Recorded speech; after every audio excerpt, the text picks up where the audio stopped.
इधर राज्यसभा चुनाव में अब जोड़ तोड़ की राजनीति शुरू हो गई है। अखिलेश यादव को झटके पर झटके लग रहे हैं क्योंकि वो दल भी अब बीजेपी के साथ हैं, जिनके दम पर अखिलेश यादव ने राज्यसभा के चुनाव में तीन प्रत्याशियों का ऐलान किया था। अब एक सीट की फाइट के लिए बीजेपी और समाजवादी पार्टी आमने सामने आ चुकी हैं और वोटिंग के लिए विधायकों को ट्रेनिंग भी दी जा रही है। एक रिपोर्ट के जरिए आपको पूरी कहानी समझाते हैं।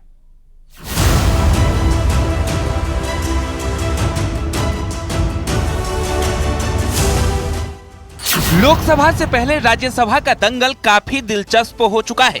बीजेपी और समाजवादी पार्टी आमने सामने है, लेकिन 10 में से सिर्फ एक सीट की फाइट अब टाइट हो चुकी है। दरअसल बीजेपी ने पहले उन 7 सीटों पर प्रत्याशियों का नामांकन करवाया जहां पहले से जीत तय थी, लेकिन बची एक सीट पर भी बीजेपी ने अपने उम्मीदवार उतार दिए। तो दूसरी तरफ अखिलेश यादव अपने 3 प्रत्याशियों के साथ मैदान में हैं। भारतीय जनता पार्टी के जितने बड़े नेता, उनका सीधे तौर पर कहना है कि भारतीय जनता पार्टी सभी 8 सीटें जीत रही है, मजबूती से जीत रही है।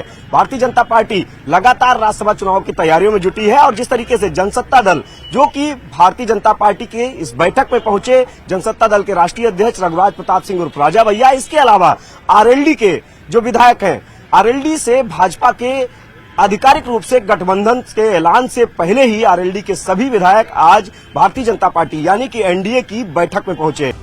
दरअसल लोकसभा चुनाव में बीजेपी ने 8वीं सीट के लिए उस प्रत्याशी पर अपना दांव खेला है जो 2019 में समाजवादी पार्टी से होकर बीजेपी में शामिल हुए थे। उधर जिस राजा भैया को अखिलेश अपने पाले में लाने की कोशिश कर रहे थे, उन्होंने भी समाजवादी पार्टी को वोटिंग से पहले झटका दे दिया है। जनसत्ता दल का वोट भारतीय जनता पार्टी के प्रत्याशियों को मिलेगा और उनकी विजय सुनिश्चित है। सर, जिस तरीके से कहा जा रहा था, आपसे समाजवादी पार्टी का प्रतिनिधिमंडल भी मिला, सुभाषपा के भी ओम प्रकाश राजभर भी मिले, भारतीय जनता पार्टी का प्रतिनिधिमंडल मिला, तमाम तरह के कयास थे। अब क्या उन पर विराम माना जाए? आप भारतीय जनता पार्टी के साथ हैं? अरे भाई, ओम प्रकाश जी हमारे मित्र हैं, हम लोग मिलते रहते हैं, उसमें क्या गलत बात है। और रही बात इसकी, जो चुनाव लड़ेगा वो संपर्क करेगा हर जगह। सर, हम आपसे स्पष्ट कह रहे हैं, ऑन कैमरा कह रहे हैं, जनसत्ता दल का वोट भाजपा के साथ। विधायक आपके पूरे हैं क्या? सभी जो आ रहे हैं, अभी तो 5 लोग हैं, अभी 3 विधायक हैं। आज महाराज कार्यक्रम है जखनिया में या नवनी में, हमें भी जाना था जी, तो वहाँ से लेट निकले हैं लोग, तो आने में टाइम लगेगा। माना जा रहा है कि बीजेपी और समाजवादी पार्टी डिनर डिप्लोमेसी के जरिए उस मैजिकल नंबर को पाना चाहती है जिससे राज्यसभा के चुनाव में जीत का स्वाद चखा जा सके। लेकिन इस चुनाव में अगर संख्या बल की बात करें तो एक राज्यसभा सीट जीतने के लिए 37 एमएलए चाहिए, तो वहीं सपा को 3 प्रत्याशियों के लिए 111 एमएलए चाहिए। बीजेपी को 8 प्रत्याशी जिताने के लिए 296 एमएलए चाहिए, तो वहीं सपा के पास 108 और कांग्रेस के 2 एमएलए यानी 110 एमएलए हैं।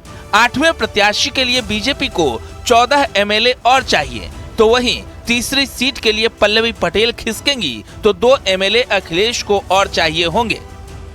ऐसे में बीजेपी के संजय सेठ को जीतने के लिए 12 से 15 विधायक चाहिए होंगे, यानी ये तो साफ है कि विपक्ष में क्रॉस वोटिंग होगी तभी सेठ जीत पाएंगे। ऐसे में राजभर और आरएलडी की भूमिका इस चुनाव के लिए महत्वपूर्ण है, तो वहीं बीएसपी के 1 एमएलए की भूमिका भी अहम मानी जा रही है। परीक्षण तो जैसे कुछ नए विधायक उन्हें मालूम नहीं है और पूरी तरह से देखिए, हमारे जो राष्ट्रीय अध्यक्ष है चौधरी जयंत सिंह जी, उनका आदेश है और पूरी पार्टी सर्वसम्मत से एनडीए के साथ जा रही है। तो क्या अखिलेश यादव अब अपने ही जाल में फंसते जा रहे हैं या फिर बीजेपी ने जयंत चौधरी और राजा भैया को अपने पाले में लाकर अपना पलड़ा भारी कर लिया है? क्योंकि राज्यसभा की 8वीं सीट के लिए अब क्रॉस वोटिंग पर सबकी नजर रहने वाली है, जिसके लिए दोनों दल अपने विधायकों को ट्रेनिंग दे रहे हैं। Bureau report, news 18।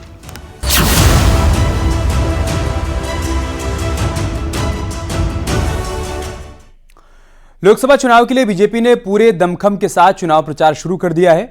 आज पार्टी अपनी रथ यात्रा भी शुरू कर चुकी है जो पूरे देश में जाएगी और इसके जरिए बीजेपी पिछले 10 साल में अपनी सरकार की उपलब्धियों का जिक्र करेगी, उसको गिनवाएगी और विकसित भारत का विजन सबके सामने रखेगी। तो दूसरी तरफ अब प्रत्याशियों के नाम पर मंथन भी चल रहा है, जिसमें कई नए चेहरों को मौका भी मिल सकता है। एक रिपोर्ट के जरिए हम आपको बीजेपी की तैयारियां दिखाते हैं। ना तो कहीं कोई लड़ाई दंगा है, ना कुछ है, आराम से रह रहे हैं।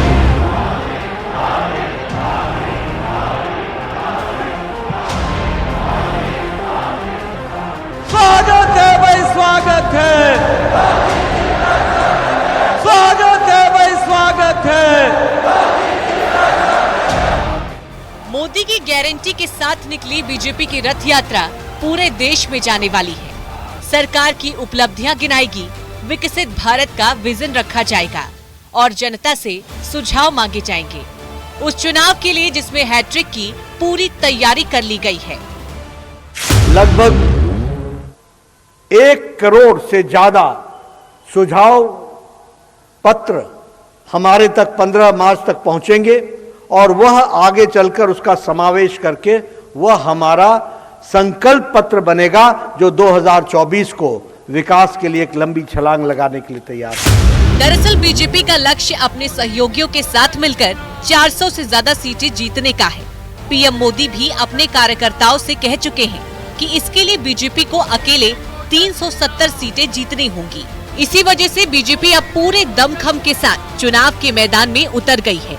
माना जा रहा है कि मार्च महीने के पहले हफ्ते में चुनाव की तारीखों का ऐलान हो जाएगा। ऐसे में चुनावी ऐलान से पहले बीजेपी ने अपना जिताऊ प्लान तैयार कर लिया है। रथ यात्रा के जरिए बीजेपी मोदी सरकार के कामकाज की जानकारी देगी, 10 साल की उपलब्धियों की जानकारी देगी, विकसित भारत का विजन समझाएगी, सबका साथ सबके विकास का मंत्र दिया जाएगा। यानी इस यात्रा के जरिए बीजेपी अब 24 के रण में चुनावी शंखनाद कर चुकी है। सारे देश में सभी लोकसभा में ये वीडियो वैन्स के माध्यम से लगभग 250 स्थानों पर हम विभिन्न समाज के वर्गों का संवाद भी करेंगे और उनके संवाद के साथ साथ उनके सुझावों को भी हम अपने साथ समावेश करेंगे। तो दूसरी तरफ लोकसभा चुनाव 2024 के लिए बीजेपी बस कुछ दिनों में ही अपने उम्मीदवारों की पहली सूची जारी कर सकती है। इस लिस्ट में पीएम मोदी और अमित शाह जैसे दिग्गज नेताओं की लोकसभा सीट का भी ऐलान हो सकता है। तो वहीं उत्तर प्रदेश में प्रत्याशियों के नाम पर फाइनल मंथन चल रहा है।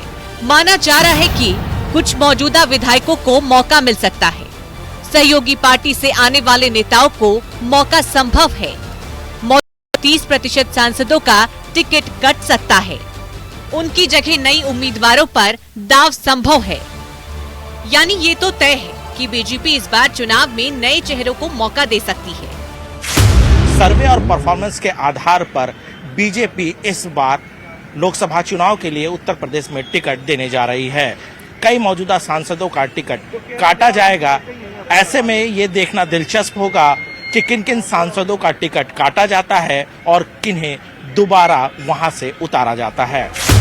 यानी एक तरफ बीजेपी शहर से गांव तक प्रचार यात्रा के जरिए सुझाव मांग रही है, तो वहीं अब उन प्रत्याशियों पर भी मंथन शुरू हो चुका है जिन्हें इस बार मौका मिल सकता है। Bureau report, news 18।